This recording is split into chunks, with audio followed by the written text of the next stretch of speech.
saya Yaya Satriono, calon guru penggerak angkatan 11 dari SMA Negeri 3 Palu. Ya, saat ini saya ditemani oleh Pak Zulfikar, ya salah satu guru yang ada di SMA Negeri 3 Palu, guru bidang studi sosiologi. Betul ya Pak? Betul. Oke, guru bidang sosiologi. Bagaimana kabarnya nih Pak? Alhamdulillah baik. Ya, oke, jadi hari ini kita Pak akan mengadakan percakapan observasi Pak sebelum mengamati Bapak pada saat proses pembelajaran di kelas nanti yang akan Bapak lakukan atau sebelum saya melaksanakan supervisi kelas. Kemudian tujuan supervisi ini Pak untuk mengetahui jalannya proses pembelajaran yang Bapak lakukan di dalam kelas. Mungkin Bapak tentunya pasti bertanya-tanya, kenapa saya lakukan hal seperti ini? Ya, ini saya lakukan Pak sebagai persiapan awal sebelum Bapak melaksanakan kegiatan di dalam kelas agar nanti pada saat Bapak mengajar di kelas lebih siap dan lebih percaya diri. Oke. Nah, jadi ada beberapa pertanyaan Pak yang akan saya sampaikan ke Bapak pada pra observasi kali ini. Yang pertama di sini Pak, apa tujuan pembelajaran yang akan hendak Bapak capai pada proses pembelajaran kali ini? Oke, adapun tujuan pembelajaran yang saya ingin capai yang pertama itu peserta didik diharapkan mampu menjelaskan apa itu sosiologi berparadigma ganda. Yang kedua, peserta didik diharapkan mampu menganalisis 3 jenis paradigma yang terdapat dalam paradigma ganda sosiologi. Yang ketiga, peserta didik diharapkan mampu mempresentasikan hasil diskusinya masing-masing. Oke, berarti ada 3 tujuan pembelajaran ya Pak yang akan hendak dicapai. Kemudian tujuan pembelajaran ini berkenaan dengan materi sosiologi ini diajarkan di kelas berapa? Adapun kelasnya itu kelas 10L. Masih kelas 10. Oke. Ya, berarti nanti tujuan pembelajaran 3 ini harus dicapai dalam waktu 2 jam mata pelajaran Pak ya? 4 jam mata pelajaran. Oke. Iya. Jadi kemudian yang berikutnya itu Pak, kira-kira bagaimana area pengembangan yang akan Bapak capai berhubungan dengan tujuan pembelajaran yang 3 tadi yang Bapak sampaikan tadi? Oke, adapun area pengembangan yang saya ingin capai ada 2. Yang pertama itu area pengembangan pengetahuan dan juga area pengembangan keterampilan. Yang mana area pengembangan pengetahuan itu di mana siswa mampu menjelaskan apa itu sosiologi berparadigma ganda dan juga mampu membedakan ketiga jenis paradigma yang terdapat dalam sosiologi berparadigma ganda. Salah satunya ada paradigma faktor sosial, definisi dan juga perilaku sosial. Berarti itu dari pengembangan di bagian pengetahuan. Ya. Kalau dari pengembangan segi keterampilan seperti apa Pak? Oke, dari segi keterampilan, di mana saya mengukur pengembangan dari segi keterampilan itu di mana siswa mampu membuat sebuah karya atau poster dan di mana poster ini mencakup materi-materi terkait dengan materi yang saya ajarkan pada kelas tersebut. Ya, berarti sudah jelas Pak ya dari tujuan pembelajaran tadi yang 3, kemudian area pengembangan juga sudah cukup jelas, pengetahuan dengan keterampilan yang luar biasa Pak. Mudah-mudahan nanti tujuan pembelajaran ini bisa dicapai. Oke, kemudian ada pertanyaan yang ketiga Pak, strategi yang akan Bapak persiapkan dalam proses pembelajaran kali ini seperti apa Pak? Masih menjelaskan.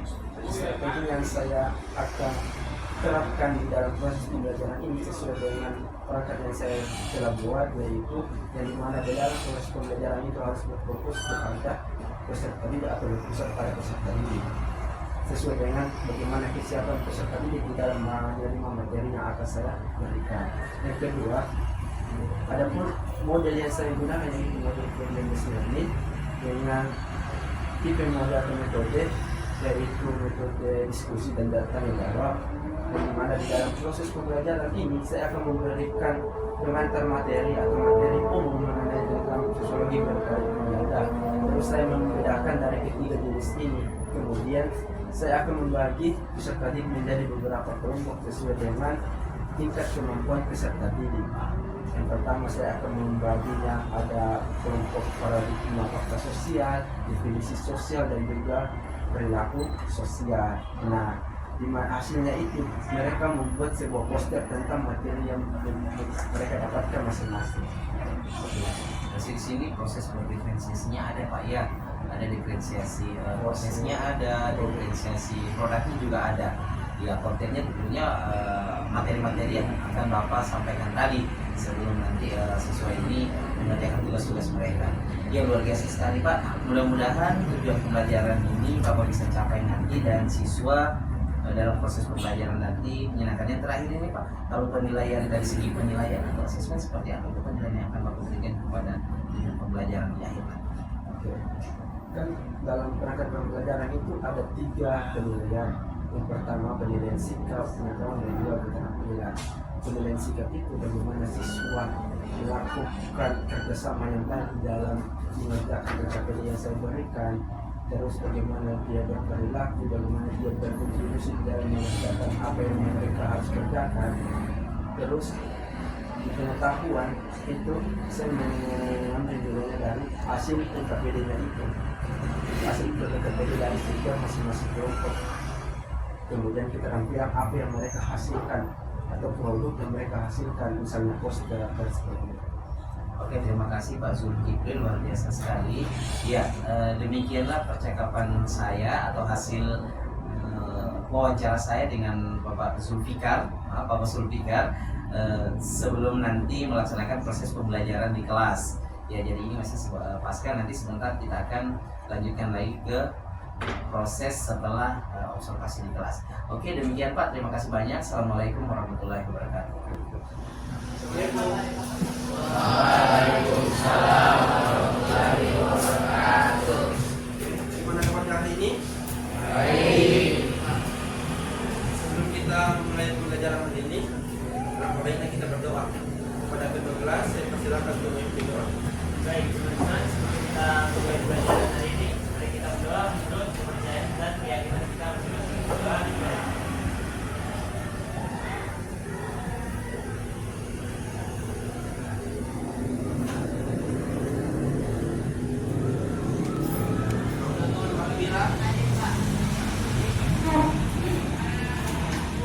Rizki Ramadan.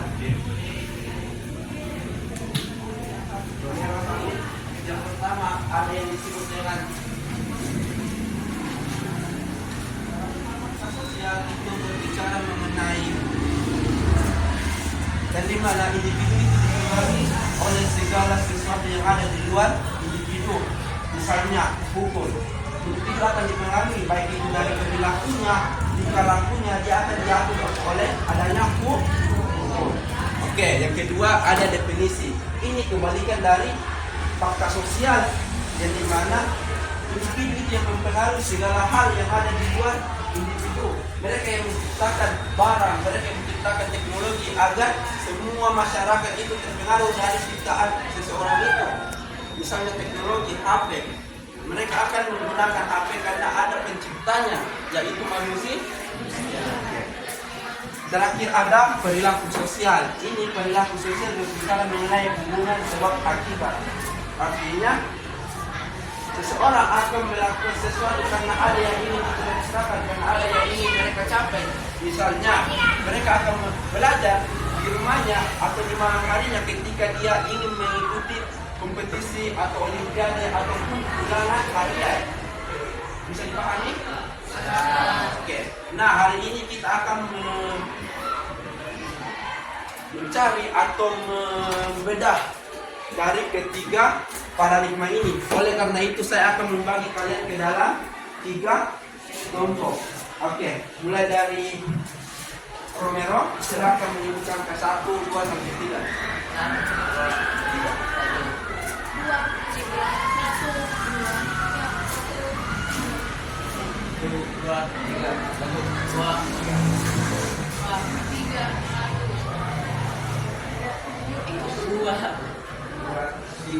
1. Oke, silakan untuk memiliki angka 1, silakan bergabung di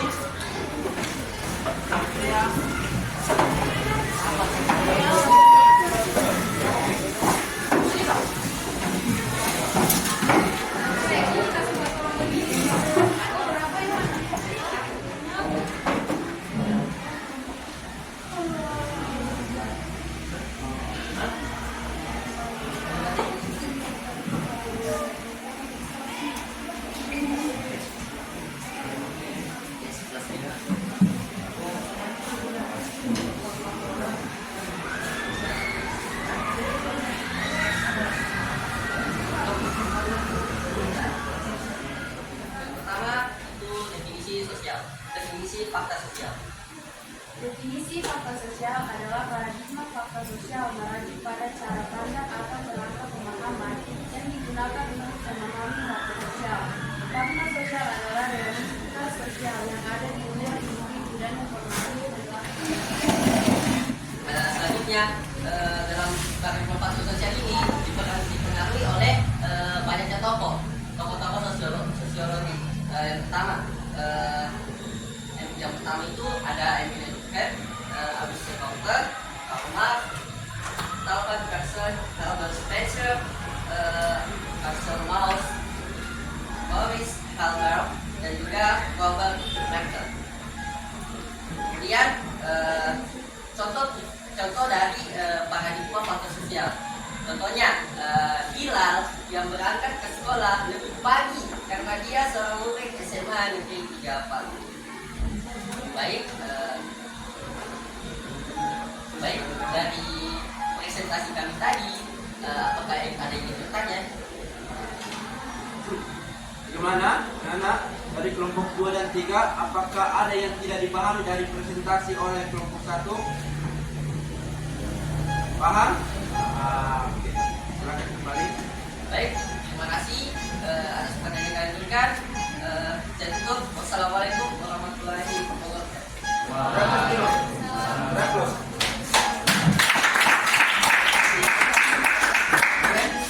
Pada kelompok 2, silakan maju.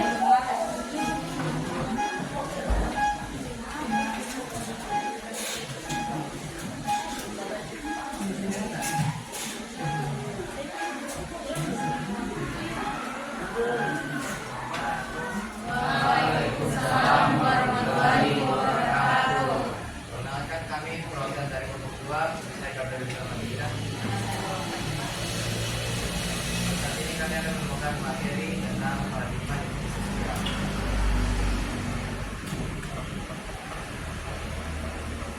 Pengertian paradigma definisi sosial yang akan saya serahkan pada Paradigma definisi sosial adalah cara memahami bagaimana manusia menciptakan dan berbasis sendiri. Beberapa teori utama yang ada dari paradigma ini adalah interaksionisme, simbolik, tindakan sosial, dan fenomenologi. Interaksionisme simbolik menjelaskan tentang makna dan simbol dalam interaksi sosial yang diletakkan pada temannya. Sedangkan fenomenologi merupakan cara individu memaknai pengalamannya dan mencoba memahami dirinya berdasarkan pengalaman. Selanjutnya ada tokoh pencetus paradigma ganda, yaitu ada 3 orang. Pertama ada Max Weber, yang kedua itu ada Herbert Huber, dan yang ketiga itu ada Herbert Mann. Nah, lalu ada contoh dari paradigma sosial yang akan kita bahas. Dari paradigma sosial, yaitu kita kompleksitas merek. Dia seringkali menunjukkan kompleksitas menjadi media sosial. Berdasarkan kisah tersebut, kita memiliki motif agar ia diakui sebagai seorang yang selalu hidup. Dan itu sekian presentasi dari kami. Jika ada yang masih belum dapat dimengerti, boleh bertanya. Oke, baik. Saya dan kelompok 1 ingin bertanya mengenai kelompok penulis paradigma sosial, yaitu Max Weber. Apa pandangan Max Weber terhadap definisi paradigma definisi sosial itu? Terima kasih. Terima kasih ya pertanyaannya. Silakan teman-teman dari kelompok 2, silakan kalian cari bagaimana pandangan Max Weber terhadap paradigma definisi sosial. Kenapa dia termasuk dalam salah satu tokoh pencetus utama di dalam paradigma definisi sosial. Untuk materi selanjutnya kita membahas tentang materi penelitian sosial. Oleh karena itu saya harapkan kepada kalian untuk belajar di rumahnya mengenai materi penelitian sosial, dan minggu depan kita akan membahas itu. Bisa? Bisa. Kepada ke kelas, silakan selesai. Diri.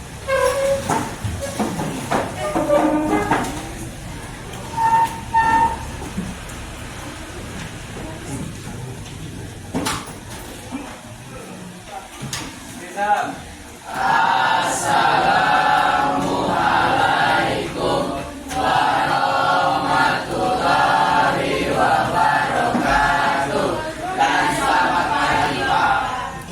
Assalamualaikum warahmatullahi wabarakatuh. Ya, Ibu, Pak Zul, terima kasih atas kesempatannya hari ini. Setelah kemarin kita melakukan praobservasi, kemudian melakukan observasi, hari ini masuk kepada pasca observasi. Ya. Bagaimana Pak Zul kabarnya hari ini? Alhamdulillah baik. Ya, oke. Mengajar tadi Pak? Iya. Oke, jadi pada hari ini Pak saya akan memberikan beberapa pertanyaan kepada Bapak terkait proses pembelajaran yang sudah Bapak lakukan di kelas kemarin dengan tujuan untuk mengevaluasi sejauh mana proses pembelajaran yang sudah Bapak lakukan. Kemudian bagaimana perasaan Bapak terkait observasi kelas yang sudah saya lakukan kemarin Pak? Perasaan saya ketika melakukan observasi yaitu cukup senang karena siswa terlihat aktif di dalam mengikuti proses pembelajaran dibandingkan dengan ini karena ketika melakukan proses presentasi kelompok siswa aktif bertanya dan juga kelompok yang mempresentasikan aktif menjawab pertanyaan yang lain. Waktu saya observasi Bapak tidak jengkel tuh? Iya, pasti senang kan? Iya. Biasanya kan kalau keterkaitan kita dengan observasi kadang-kadang orang bisa takut dan sebagainya. Jadi sudah dengar perasaan Bapak kemarin di observasi, Bapak sudah menyatakan kalau perasaan Bapak cukup senang. Oke, selanjutnya Pak bisa Bapak ceritakan kembali area pengembangan yang sudah Bapak lakukan di dalam kelas kemarin. Kemudian langkah-langkah tahapan pembelajaran yang sudah Bapak lakukan kemarin. Mungkin yang pertama area pengembangan dulu Pak. Untuk area pengembangan sendiri ada dua di sini, ada pengembangan pengetahuan dan juga keterampilan. Dan di mana pengetahuan itu siswa mampu mengetahui atau menjelaskan materi mengenai sosiologi berparadigma ganda. Yang kedua, untuk area keterampilannya sendiri, siswa mampu membuat sebuah poster untuk sebagai penilaian dari keterampilan dari siswa tersebut. Oke, luar biasa ya Pak. Ternyata dalam proses pembelajaran Bapak kemarin itu area pengembangannya ada mencakup dua Pak ya. Yang pertama tadi seperti Bapak katakan itu keterampilan dan pengetahuan. Jadi di bagian pengetahuan tadi saya sudah dengar siswa mampu menyampaikan ya apa yang mereka diskusikan. Kemudian keterampilannya mereka membuat poster. Ya, luar biasa sekali Pak. Oke. Kemudian langkah-langkah atau tahapan pembelajaran yang sudah Bapak lakukan kemarin ini seperti apa Pak? Oke, untuk langkah-langkah tahapan pembelajaran kan di dalam modul pembelajaran yaitu ada 3 tahapan. Yang pertama adalah pembukaan, inti dan juga penutup. Yang dimana pada tahap pembukaan guru memberikan salam, kedua menanyakan kabar, ketiga melakukan absensi, keempat kita ada melakukan persepsi di dalam proses pembelajaran, terus memberikan motivasi kepada peserta didik untuk kegiatan ini sendiri yang dimana guru itu memberikan pemantik untuk materi yang akan diajarkan kepada siswa yang dimana guna dari pemantik itu memberikan gambaran mengenai materi apa yang akan kita sampaikan kepada siswa. Terus siswa sendiri yang akan menelaah materi tersebut dengan cara kita membentuk sebuah kelompok. Nah, kelompok ini dipecahkan menjadi 3 kelompok sesuai dengan submateri yang saya bawakan, yang dimana kelompok 1 membahas tentang sosiologi paradigma ganda itu fakta sosial, yang kedua ada paradigma definisi sosial, yang ketiga perilaku sosial. Nah, setelah itu siswa melakukan proses diskusi. Nah, produk yang dihasilkan adalah poster dari materi yang ketiga tersebut. Kemudian siswa melakukan presentasi dan tanya jawab di dalam proses pembelajaran. Setelah itu di kegiatan penutup saya memberikan kesimpulan dan juga siswa juga memberikan kesimpulan. Kemudian refleksi pembelajaran. Selanjutnya kita memberitahukan apa materi selanjutnya atau pertemuan selanjutnya. Setelah itu penutup pembelajaran itu berubah. Kalau saya melihatnya Pak, langkah-langkah dan tahapan pembelajaran yang Bapak lakukan ini sudah konkret Pak. Sudah ada berdiferensiasinya juga di sini. pembelajaran yang berpihak kepada muridnya tadi dengan tadi pembagian kelompok berdasarkan gaya belajar mereka, kemudian mereka presentasi, itu sudah termasuk ke dalam kategori pembelajaran berdiferensiasi. Berarti sudah sangat luar biasa ini Pak. Oke, kemudian yang berikutnya ini Pak, menurut Bapak apakah area pengembangan tersebut sudah berhasil Bapak lakukan? Ada pengembangannya sendiri, saya rasa sudah cukup berhasil. Kenapa? Karena di dalam pengerjaan LKPD siswa dapat mengerjakan LKPD yang saya berikan, kemudian siswa mampu mempresentasikan hasil dari pengerjaan tugasnya itu. Walaupun ada beberapa siswa yang kurang bisa dalam proses diskusi, itu sebagai tantangan bagi saya untuk memperbaiki bagaimana cara saya menyampaikan materi selanjutnya. Itu menjadi PR atau untuk pengembangan diri saya ke hari kemudian. Ya, tapi sudah sangat luar biasa Pak ya, sudah ketercapaian area pengembangannya gitu. Karena di sini juga siswa sudah boleh jadi yang mereka hasilkan. Kemudian ini Pak masih ada beberapa pertanyaan lagi. Yang selanjutnya, menurut Bapak ini apa kendala atau kekurangan saat Bapak melakukan proses pembelajaran tersebut? Ada pun kendala atau kekurangan dalam proses pembelajaran yang pertama itu ketika saya membagi kelompok yang dimana siswa dalam satu kelompok itu hanya sebagian yang aktif di dalam mengerjakan tugasnya. Berarti masih ada siswa yang Ada beberapa siswa yang cukup hanya diam di dalam pengerjaan tugasnya itu. Kemudian ketika melakukan presentasi, ada juga satu kelompok yang tidak dapat menjawab satu pertanyaan. Terus saya memberikan dia penguatan untuk bagaimana cara menjawab pertanyaan yang lain. Terus saya memberikan dia nasihat atau motivasi sehingga dia dapat belajar lagi untuk materi tersebut. itu salah satu kendala Pak ya. Tapi kalau saya lihat kemarin Pak di observasi kemarin, semua kendalanya itu Bapak bisa atasi kemarin seperti yang saya lihat, karena anak-anak satu dua memang yang tidak aktif tapi ditutupi dengan anak-anak yang lain. Oke, kemudian yang berikutnya ini Pak,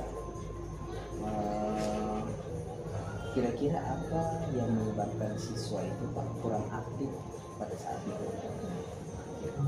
Untuk penyebab siswa yang sendiri kurang aktif di dalam mengerjakan tugas kelompok itu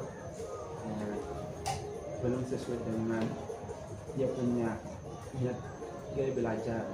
Salah satu faktornya. Terus faktor lainnya itu karena dia merasa bahwasanya ketika pengerjaan kelompok itu bisa mewakili hanya beberapa orang yang bisa mewakili pengerjaan kelompok, sehingga dia kurang Aktif ya. mengerjakan. Dia berpikir temannya sudah ada yang aktif, Ada yang yang mengerjakan. sudah mewakili dia berarti. Oke, luar biasa Pak ya. Masih ada sedikit lagi nih Pak. Ini Pak, apa indikator yang menunjukkan bahwa murid di kelas itu sudah dapat memahami pembelajaran yang sudah Bapak berikan?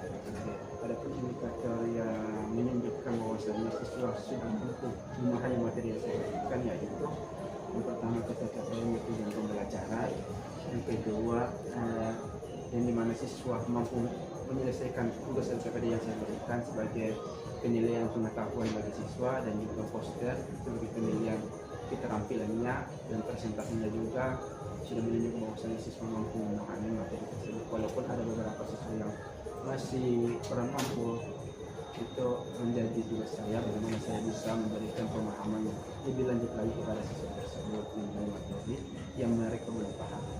Oke. Ini ada lagi Pak. Apa yang Bapak rasakan ketika murid itu menyatakan bahwa mereka senang dan puas terhadap pembelajaran yang Bapak sampaikan? Tentunya saya merasa senang juga, kemudian bahagia, kemudian saya semakin bersemangat di dalam memberikan materi kepada siswa, bagaimana saya melakukan pendekatan kepada siswa, bagaimana dia bisa dapat mengetahui materi yang saya sampaikan. Itu menjadi motivasi saya ketika siswa senang mengikuti proses pembelajaran yang saya bawa. Oke, kira-kira kapan Bapak akan melakukan eksekusi selanjutnya terhadap kekurangan-kekurangan yang tadi? Aksi Bapak selanjutnya kira-kira kapan? Artinya itu pertemuan selanjutnya itu pekan depan ini bisa diperbaiki lagi bagaimana cara saya memperbaiki apa yang menjadi kekurangan pertemuan sebelumnya, saya dapat memperbaiki kesalahan tersebut sehingga siswa semua dapat mengetahui apa yang saya sampaikan. Oke, jadi kalau saya lihat ini Pak, sepertinya sudah pakai konkret, ya Bapak sudah memahami bagaimana itu pembelajaran diferensiasi, Bapak juga di sini sudah memperhatikan murid, kemudian apa yang sudah Bapak berikan, murid juga sudah paham, walaupun misalnya ada yang 1-2 orang murid yang memang masih acuh, tetapi kedepannya pasti Bapak akan ini lagi untuk yang kedepan. Oke, keterkaitan saya menanyakan refleksi kepada Bapak, kira-kira refleksi untuk apa yang hal baik apa yang Bapak dapatkan hari ini pasca observasi saya. Hal-hal yang baik yang saya dapatkan, Iya. saya dapat saya dapat saran juga mengenai apa yang menjadi kekurangan saat saya mengajar, itu menjadi bumben saya atau masukan bagaimana yang saya dapat juga lagi dari saya mengajar. Jadi ini akhirnya Bapak, kita ini bukan mau menilai, tapi bukan mau menyatakan orang salah, tapi kita berbagi pengalaman, kemudian apa yang kita dapatkan kita akan sesuaikan dengan keadaan kita, dan mudah-mudahan ke depan itu Pak lebih baik lagi, dan tentunya apa yang kita harapkan dalam pembelajaran di kelas akan tercapai dengan sempurna. Jadi terima kasih Pak atas kesempatannya hari ini, tetapi sebelum saya akhiri percakapan, saya mau memberikan kesempatan dulu kepada Ibu pengajar praktik saya Pak untuk memberikan umpan balik setelah percakapan yang kita lakukan. Terima kasih Pak Kemudian. Tidak mengucapkan saya di pasca observasi tadi sudah menyimak ya gimana yang disampaikan oleh Pak Sulmulia Arya Tumbangan ya, termasuk pada pengetahuan dan keterampilan, kemudian langkah-langkah tahapan juga sudah Bapak sampaikan. Ada 3 tahapan yang Bapak lakukan ya, dan termasuk kendala-kendala dan kelompok. Artinya saya sudah improve itu tinggal kita teruskan berbagian perkembangan itu dari pasca observasi ini. Untuk pengembangan diri, nanti ini adalah rencana pengembangan diri Pak. Ya ini nanti akan kita lanjutkan aktivitas pengembangan diri, tujuan yang hendak kita capai. Jadi aktivitas pengembangan diri ini Pak, tujuannya nanti untuk perbaikan ke depannya, kira-kira pembelajaran ke depan itu lebih baik. Jadi tujuan yang hendak Bapak capai ke depan itu kira-kira seperti apa dalam proses pembelajaran? Mungkin siswa ini harus terlibat aktif, kemudian siswa ini harus mampu melaksanakan apa yang sudah Bapak sampaikan. Untuk pengembangan diri sendiri, bagaimana tujuan yang hendak dicapai, terciptanya suasana belajar yang menyenangkan, dan dimana siswa terlihat aktif di dalam mengikuti proses pembelajaran, siswa semangat dalam mengikuti proses pembelajaran, munculnya atau hadirnya motivasi siswa dalam mengikuti proses pembelajaran, kemudian untuk tujuan pembelajarannya sendiri tidak dapat tercapai. Ketika saya memberikan pembelajaran, siswa dapat memahami apa yang saya sampaikan, terus dia merasa senang dan tidak bosan di dalam proses pembelajaran. Jadi aktivitas pengembangan kita sendiri seperti yang sudah disampaikan itu di awal, di tengah, dengan di akhir tadi. Kalau untuk ukuran keberhasilannya sendiri Pak, kira-kira bagaimana ukuran keberhasilan yang ingin Bapak capai di area pengembangan? Untuk ukuran keberhasilannya itu kan di dalam pembelajaran ada namanya melihat ukuran keberhasilan dari siswa bersama.